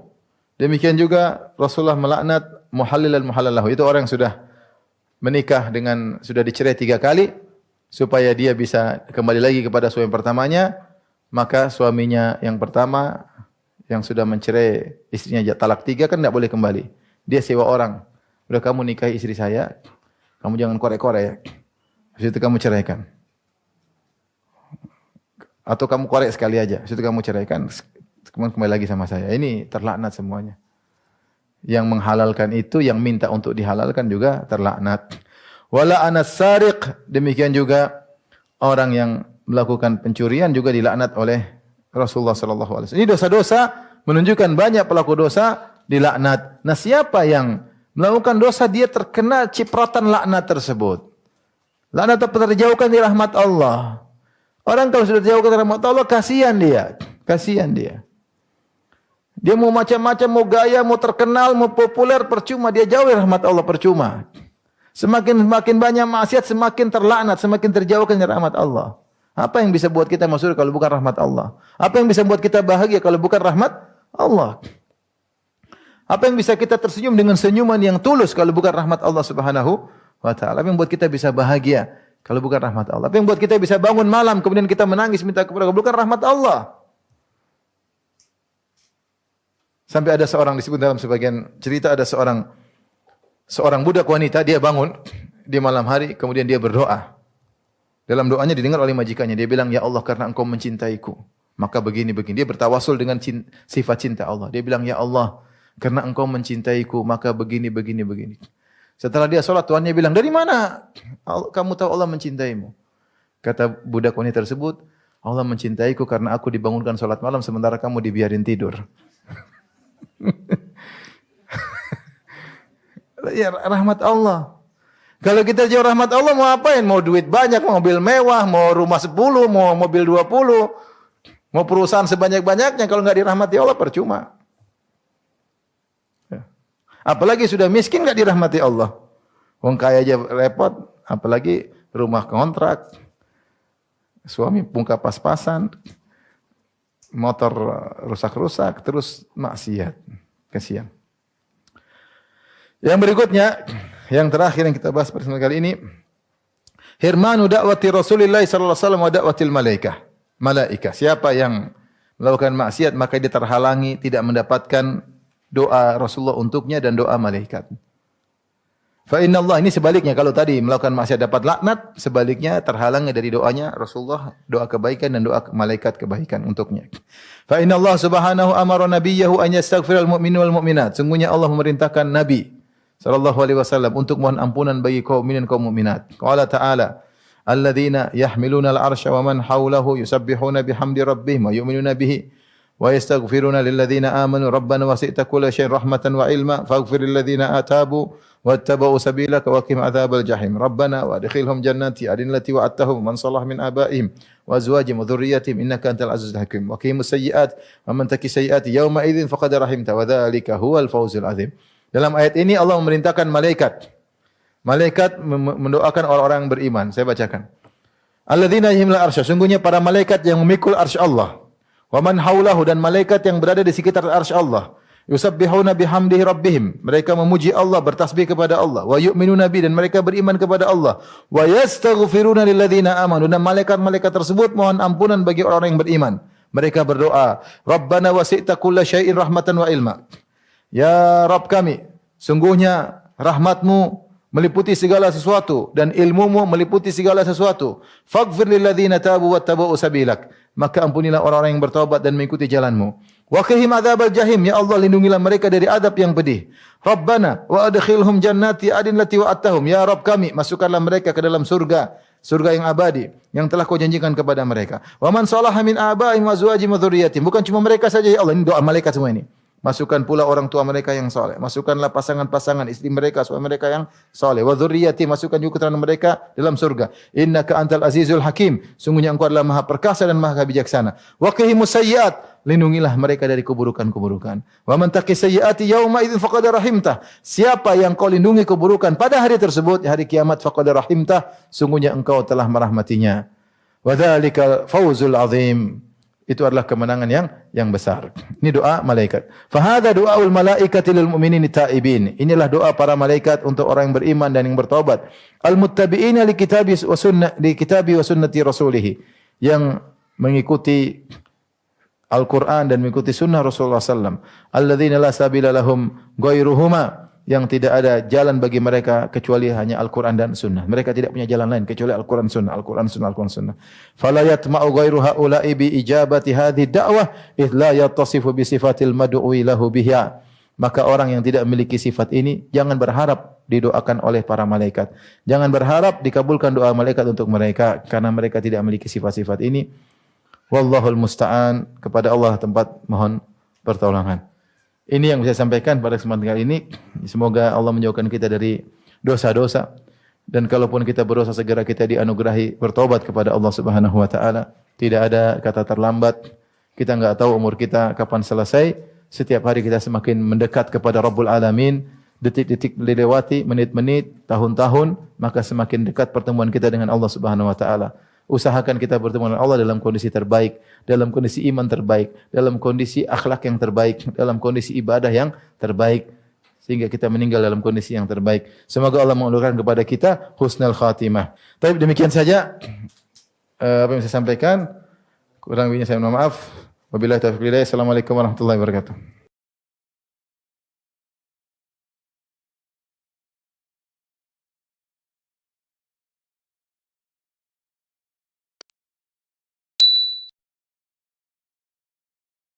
Bismillahirrahmanirrahim. Assalamualaikum warahmatullahi wabarakatuh. Alhamdulillah, salatu wassalamu ala Rasulillah wa ala alihi wa ashabihi wa mawalah. Hadirat, ibu-ibu yang dirahmati oleh Allah Subhanahu wa taala. Alhamdulillah, puji dan syukur kita panjatkan kepada Allah Subhanahu wa taala di tengah kesibukan kita semua. Allah memberikan kita kesempatan untuk bisa berkumpul dalam rangka untuk mempelajari syariat kita dan apa yang ditorehkan oleh Al-Imam Ibnu Qayyim rahimahullah dalam kitabnya Ad-Da' wa Dawa tentang bahaya-bahaya atau dampak-dampak buruk dari kemaksiatan. Yang dampak-dampak ini hendaknya kita baca ulang-ulang, kita hadirkan dalam diri kita agar kita kuat dalam meninggalkan kemaksiatan dan tidak berani mendekati kemaksiatan. Karena kita hidup di zaman yang faktor-faktor maksiat begitu banyak. hal-hal yang buat kita terlena begitu besar, kesenangan-kesenangan di depan mata, bahkan dalam genggaman tangan. Sehingga seorang kalau tidak merenungkan akan bahaya dampak maksiat, terkadang dia mudah terjerumus dan memandang remeh maksiat yang dia lakukan. Masih banyak sekali dampak maksiat yang disebutkan oleh Ibnu Qayyim rahimahullah, namun pada kesempatan ini kita ringkas beberapa poin ya agar kita bisa masuk pada bab berikutnya. Silakan buka halaman 33. Faslun min atharidz dzunub wal ma'asi fil ardi. Fasal halaman 33 tentang dampak dosa-dosa dan maksiat di atas muka bumi. Beliau berkata, wa min atharidz dzunubi wal ma'asi, di antara dampak-dampak dosa-dosa dan kemaksiatan, annaha tuhditsu fil ardi anwa'an minal fasadi fil miyahi wal hawa'i waz zuru'i wath thimari wal masakin. Bahwasanya dosa-dosa tersebut memunculkan di atas muka bumi berbagai macam kerusakan. Kerusakan yang mengenai air, udara, tanaman-tanaman, buah-buahan, bahkan tempat-tempat hunian.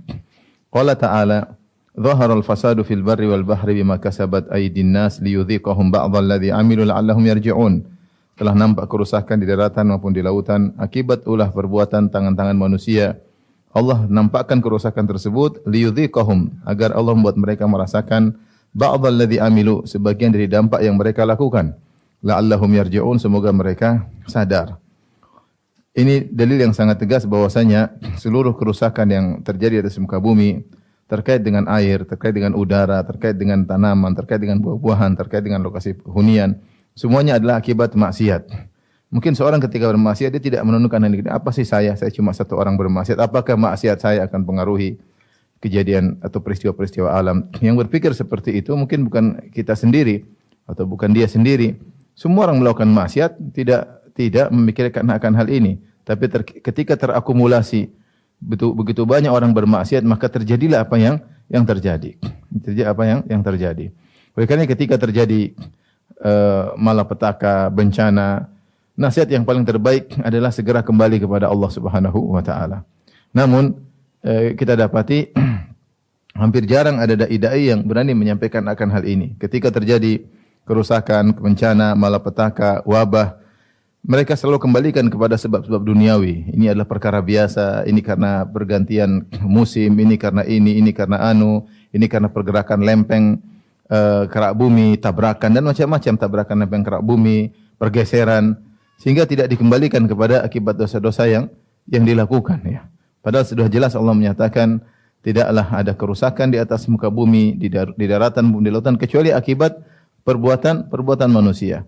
Maka ini adalah menunjukkan dampak maksiat yang bukan hanya mengenai diri kita sendiri, bahkan bisa berdampak secara umum, Maka ketika timbul malapetaka atau bahaya, maka ini menandakan bahwasanya banyak orang yang sudah terjerumus dalam kemaksiatan sehingga Allah munculkan kerusakan-kerusakan tersebut. Kemudian juga Ibnu Qayyim berkata, wa min ta'thiril ma'asi fil ardi, dan di antara dampak maksiat di atas muka bumi, ma yahillu biha minal khasfi waz zalazil wa yamhaqu barakataha. Apa yang menimpa di atas muka bumi berupa al-khasf. Al-khasf itu lengser ya, begitu lengser orang tenggelam dalam bumi. Waz zalazil itu gempa. Wa yamhaqu barakataha, dan Allah menghilangkan keberkahan bumi itu sendiri. Waqad marra Rasulullah sallallahu alaihi wasallam ala diyari Thamud. Dalam hadis yang sahih Rasulullah SAW pernah melewati lokasi hunian kaum Thamud, yaitu kaumnya Nabi Saleh yang bermaksiat kepada Allah, yang menyembelih ontanya Nabi Saleh. Famana'ahum min dukhuli diyarihim, maka Rasulullah SAW melarang para sahabat untuk masuk ke dalam hunian mereka, lokasi hunian mereka, illa wa hum bakun, kecuali masuk dalam kondisi menangis. Demikian juga min syurbi miyahim, Rasulullah juga melarang untuk minum dari sumber air yang ada di lokasi hunian kaum Tsamud tersebut. Wa minal istisqa'i min abarihim, demikian juga untuk mengambil air dari sumur-sumur yang masih tersisa di situ. Masih ada sumur-sumur, masih ada air, Rasulullah melarang untuk mengambil air dari sumur-sumur tersebut. Hatta amara an yu'lifa al-ajinu alladhi ujina an yu'lafa al-ajinu alladhi ujina bimiyahihim linnawadhih. Sampai Nabi SAW menyuruh adonan roti yang sudah dibuat dari tepung, dari gandum dicampur dengan air, maka jangan dimakan tapi diberikan kepada onta-onta, dijadikan makanan hewan. Li ta'thiri syu'mil ma'siyah fil ma', karena maksiat itu punya pengaruh dalam air. Wa kadzalika syu'mudz dzunub fi naqsis thimar, demikian juga buruknya dampak buruk maksiat yang menyebabkan kurangnya buah-buahan, wa ma tara bihi minal afat, dan juga apa yang kau lihat dari kerusakan-kerusakan yang ada. Sini seakan-akan Ibnu Qayyim memberikan dalil bahwasanya maksiat tidak terbatas hanya pada pelakunya saja, bahkan berdampak pada lokasi hunian pelaku tersebut. Bahkan pelakunya sudah lama meninggal dunia. Bukankah kaum Tsamud sudah tewas sekian lama, mungkin ribuan tahun sebelum Rasulullah dan para sahabat melewati lokasi tersebut. Namun ternyata dampak buruk maksiat tersebut masih ada di lokasi tersebut. Masih ada di sumber air yang ada pada di situ. Sampai Nabi SAW melarang sahabat untuk masuk. La tadkhulu masakinakum. La tadkhulu masakina qauman masakina alladziina dzalamu anfusahum. Ya, janganlah kalian masuk ke dalam tempat tinggal mereka, ya. Illa an takunu bakin, kecuali kalian dalam kondisi menangis. An tusibahum an yusibakum ma asabahum. Khawatir, kata Nabi, akan menimpa kalian apa yang telah menimpa mereka. Jadi sampai di sini disebutkan oleh para ulama, kalau seorang masuk di lokasi hunian yang pernah diadab oleh Allah Subhanahu wa taala, dia hendaknya menangis. Kenapa? Kalau dia tidak menangis, dikhawatirkan apa yang menimpa kaum tersebut bisa menimpa orang yang masuk dalam lokasi tersebut. Bukan azab, tetapi bagaimana matinya hati, kerasnya hati. Yang kerasnya hati bisa menyebabkan azab di neraka jahanam. Bagaimana seorang tidak menangis melihat suatu kaum yang hebat, yang terkenal, yang pernah megah di zamannya, yang bisa membuat tempat hunian yang begitu indah, gunung-gunung dipahat, dijadikan tempat tinggal, kemudian binasa gara-gara maksiat kepada Allah Subhanahu wa taala. Tidakkah itu membuat hati seorang menjadi takut kepada Allah Subhanahu wa taala? Maka pantas orang kalau lewat tempat itu harusnya menangis. Kalau dia tidak bisa menangis dengan ayat Allah yang Allah tunjukkan di hadapan dia tidak menangis, berarti hatinya bermasalah. Kalau dia tidak menangis, Nabi mengatakan an yusibakum ma asabahum. Aku khawatir menimpa kalian apa yang telah menimpa mereka, itu matinya hati. Ya. Oleh karenanya bayangkan maksiat yang begitu luar biasa dampaknya, tidak hanya menyebabkan pelakunya saja, bahkan sisa hunian pun masih memberikan dampak kemaksiatan. Memberikan dampak kemaksiatan. Sudah kita singgung juga perkataan Ibnu Katsir terkait dengan kaum Nabi Lut, yang Allah binasakan kaum Nabi Lut sampai jadilah lokasi hunian Nabi Lut menjadi tempat yang tidak ada kehidupan, kemudian menjadi tempat yang paling rendah. Ada yang menyatakan al-bahrul mayyit, laut mati, yang menunjukkan dampak maksiat luar biasa bukan kepada pelakunya saja, bahkan kepada penghuninya. Bahkan orang yang mau lewat saja bisa terkena dampak maksiat tersebut. Maka seorang waspada dari melakukan kemaksiatan, karena maksiat punya dampak bahkan kepada bumi tempat dia tinggal. Fasal berikutnya, faslun min uqubati dzunubi wal ma'asi. Di antara dampak-dampak atau hukuman-hukuman yang Allah berikan kepada pelaku maksiat. Di antaranya, annaha tudfi'u minal qalbi naral ghairah. Mematikan dalam hati sinar ghairah. Ghairah itu semangat beribadah, benci terhadap kemaksiatan, namanya ghairah. Allati hiya li hayatihi wa salahi kal hararatil ghariziyah li hayati jami'il badan. Yang bahwasanya cahaya atau sinar ghairah dalam hati itu, ya, semangat beragama, tidak suka dengan kemaksiatan, itu adalah sumber kehidupan hati. Sebagaimana panas yang ada dalam tubuh, kalau manusia mati kan dingin tubuhnya. Panas dalam tubuh itulah sumber menunjukkan bahwasanya badan tersebut, tubuh tersebut masih hidup. Fal ghairatu hararatuhu wa naruhu allati tukhriju ma fihi minal khabath wa sifatil madhmumah. Ghairah yang ada dalam hati itu, yang panas itu, bisa menghilangkan penyakit-penyakit yang ada dalam hati. Sifat-sifat yang buruk diusir oleh ghairah, dibakar oleh ghairah. Kama yukhrijul kir khabathal dhahabi wal fiddah. Sebagaimana alat pandai besi bisa menghilangkan karatan-karatan emas dan perak, kotoran-kotoran emas dan perak, kalau dibakar dengan alat pandai besi maka akan hilang kotoran-kotoran tersebut. Demikian juga al-hadid, dan juga kotoran emas, perak maupun besi. Wa asyrafun nasi wa alahum himmatan ashadduhum ghairatan ala nafsihi wa khassatihi wa ummin nas. Orang yang paling mulia, yang paling tinggi kedudukannya.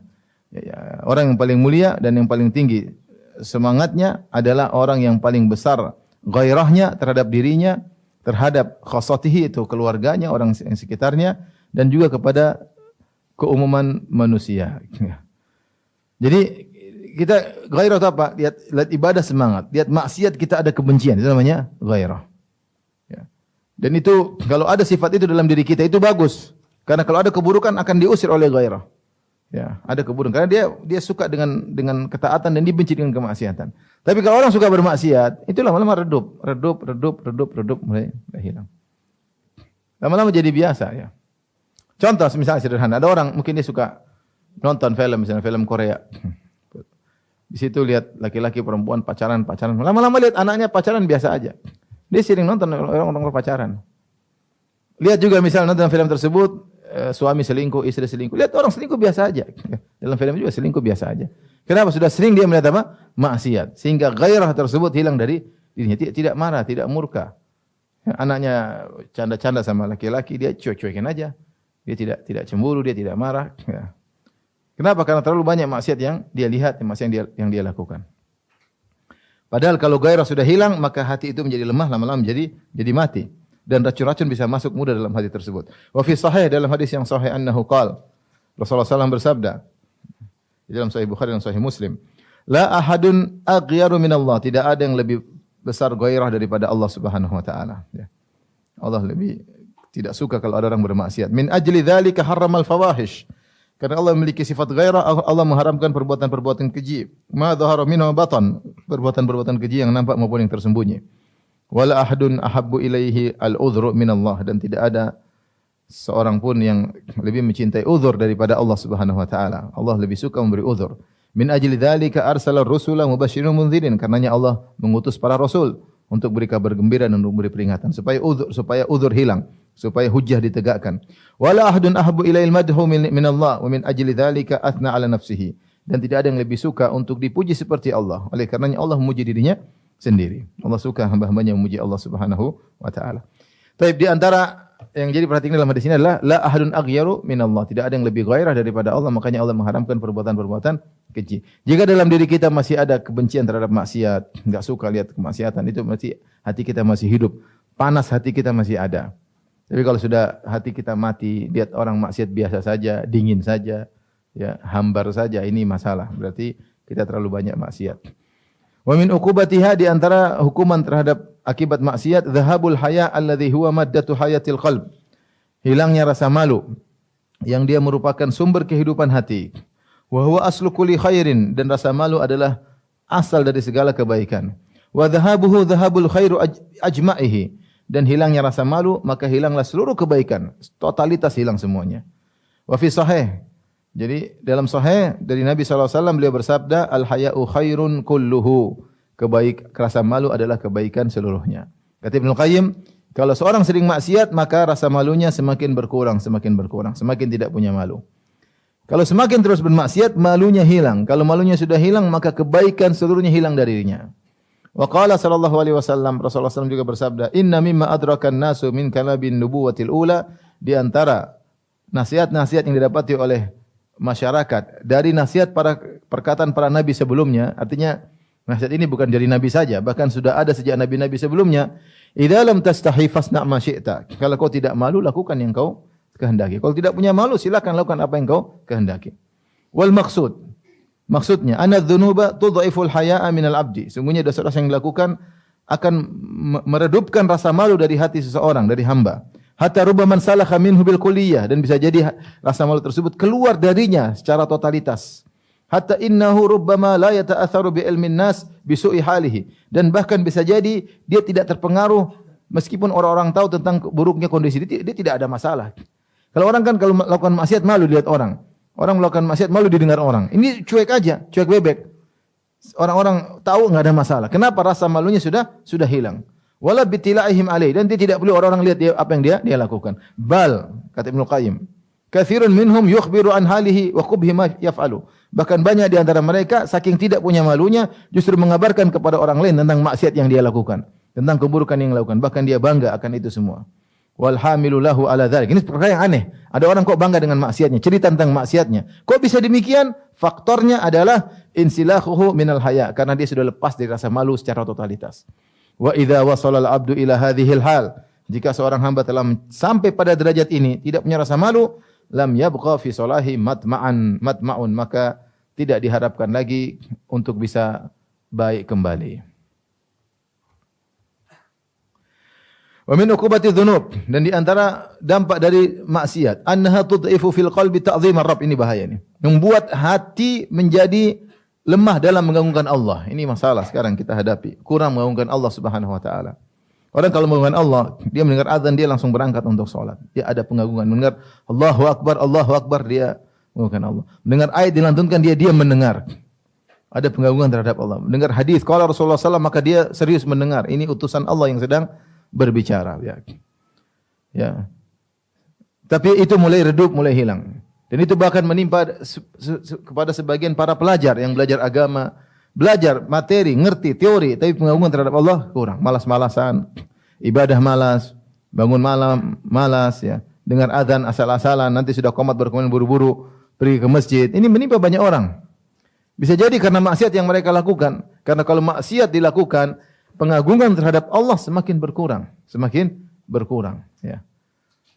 Mendengar azan seperti biasa-biasa saja, padahal panggilan dari Allah Subhanahu wa taala.